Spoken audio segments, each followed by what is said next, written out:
Amen. I praise Him for what He has done. I thank Him for what He has done. I love Him for what He has done. You know, I used to sing these songs when you were so young, and I say young, and you're growing up in the Lord, and it's a wonderful thing to grow up in the Lord, you know.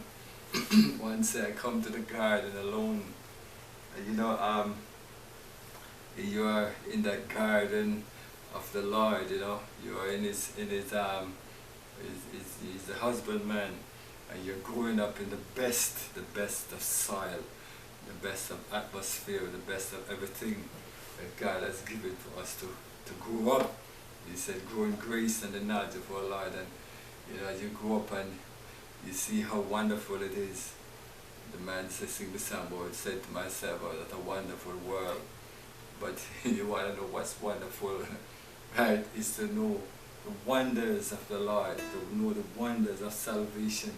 And it is a beautiful thing, it's a great thing to grow up in it, My God, how I got over. And I don't even know, I don't understand, but my soul looks back and wonder how I got over. Do you know what I'm talking about? And I hope you can identify with it. How I got over, my soul looks back and wonder. Oh my God, I'm going to sing this song here. You might be able to find it in the hymn book. It doesn't mean I'm tired, forget about that. Something to say, yeah, it's tired. When it's the land, yawning, don't go near his mouth too, alright? Okay. You find out if he's tired or not. Okay, anyway, I was singing this song here. I was singing it this week, and it was such a blessing. I used to minister this song in a nursing home, and truly it is a song. It's a timeless song that, you know, some clothes, I have some clothes I can't wear them anymore. I was surprised until I was losing weight after. Now I can't wear them at all. They're just falling off of me. But it's good anyway. It's good. My uncle used to say, when you're young, you can carry all of that weight. But he said, so when you get to my age, I can't carry the weight. That's for you boys. You boys can carry that weight. You can't carry it now. The song said, Jesus paid it all.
I wash my garments white in the blood of Christ. Hallelujah. Jesus made it all to Him I owe. Say I left the crimson stain. He washed it white as snow.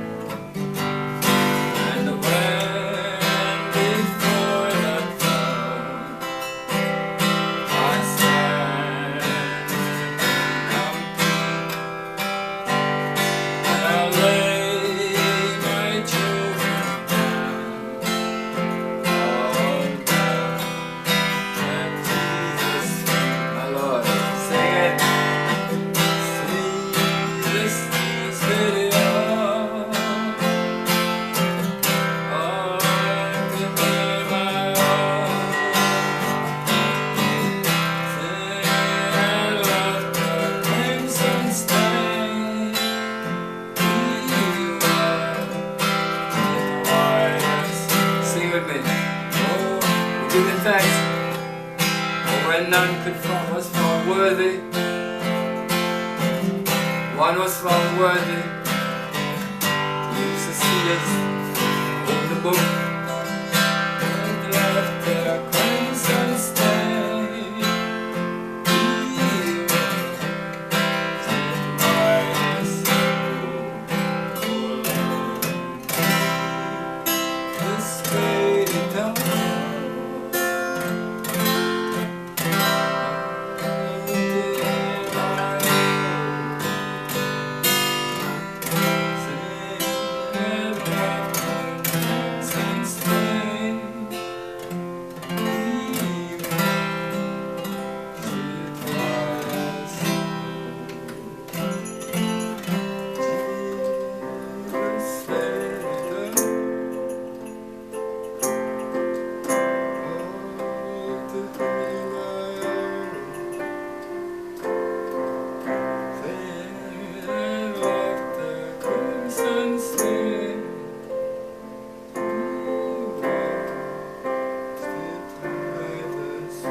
Sing with me.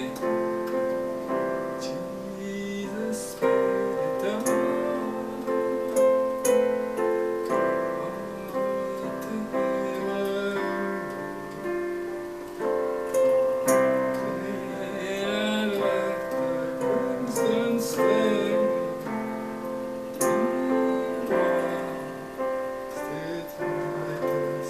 One more time, singing to Jesus.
Amen. Jesus paid it all, took it all, took it all. And to think that one who was in heaven, one said he left the splendor of heaven, and he knew he was coming to earth to die for his sins. Sometimes, you know, somebody would look and would say like, why do you do something? But you know that somebody is depending upon you. Sometimes it's just one person depending upon you. You know, why does a father go out and work every day? Why does a mother go out and work every day? She knows that she has children who are depending on her. When sometimes it's a single mother, she has a child depending on her. And her whole life is just about trying to make life for that one child. And she would do anything. And some people really actually do anything. Sometimes things that they don't even want to do, just to try to help that child to live. But we see that Jesus, he was in heaven, and he came down to this earth, this sin-cursed earth. Right? We don't deserve it. but he did it anyway for our salvation. Today I want us to talk about this word apocalyptic. And let me just clarify the word, because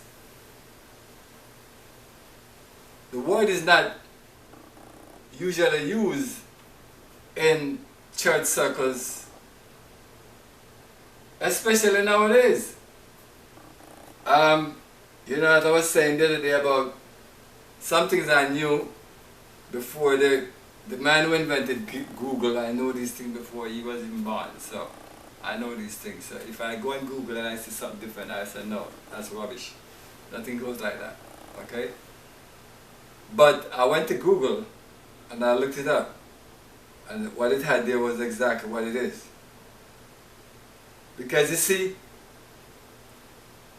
when I started doing religious studies, we're using the American Standard Bible. It wasn't much different from the modern King James Version Bible, which many of us believe, because it's King James Version, it is the same Bible that King James gave, but it's way, way off from. It has changed. The King James Version has changed. We didn't know it has changed a lot. And even now, there is a new King James Version, which is different from the one which I was reading when I was a child, and different from this one. Much different, but different. The American Standard Version Bible was somewhat a little different from the King James Version Bible. And certain things were more like, I would say it was more modern, you know, in terms of understanding, okay?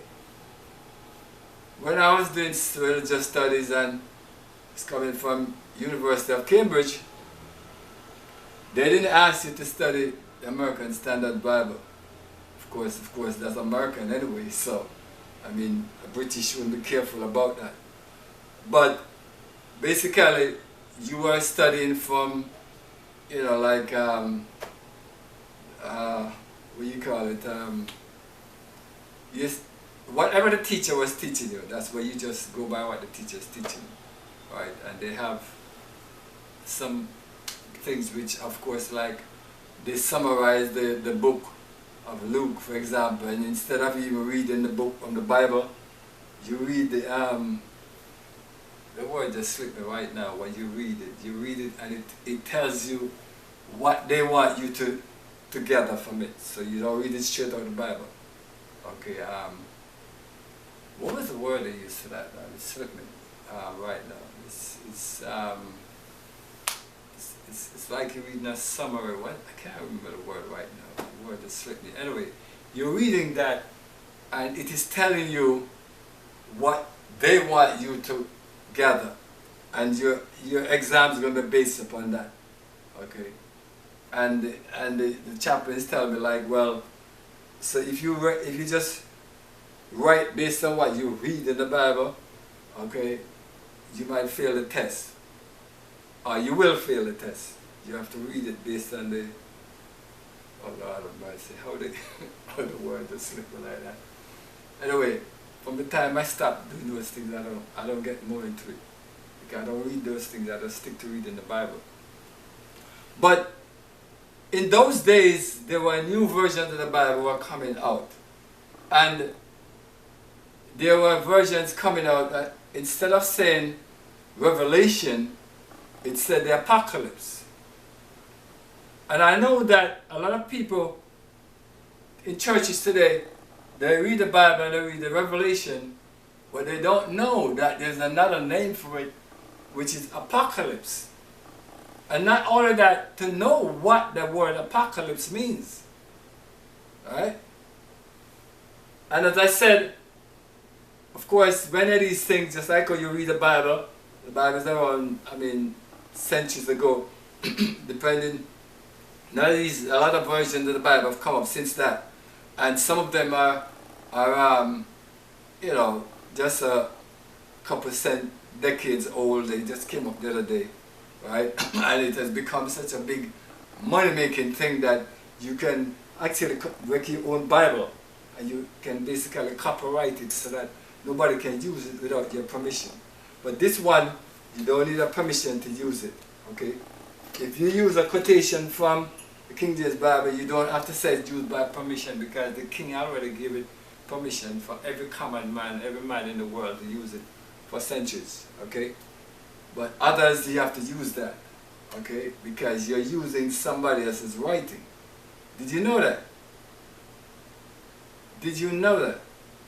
So many of you are reading Bibles and you say you're reading a Bible, you're reading with somebody's Bible. That's what you are.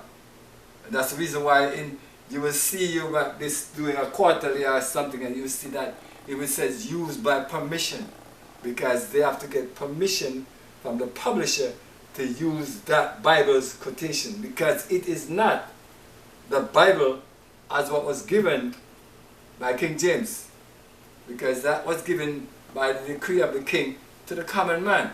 Heretofore, I've said before that, the Bible was something reserved for the priests. And the priests were highly trained men in the Catholic Church, and then of course came the Anglican Church, and they also had their own priests, and they were also trained men, but the king wanted to have their own church, so that's why they have Church of England, which means Anglican.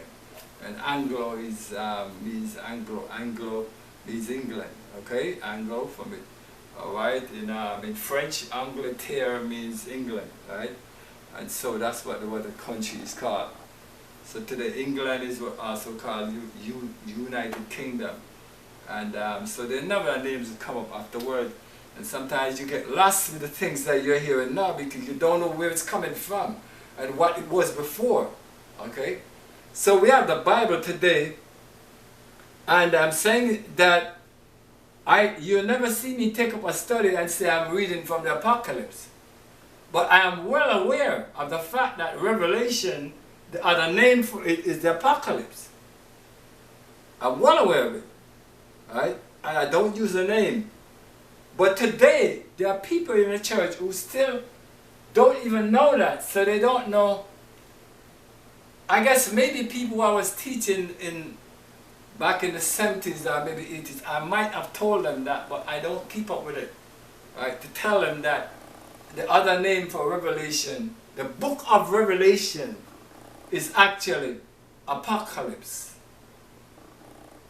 right? The book of Revelation is the Apocalypse. Now, why is it called Apocalypse, right? You want to look it up on your Google and see why it's called Apocalypse? All right, look it up.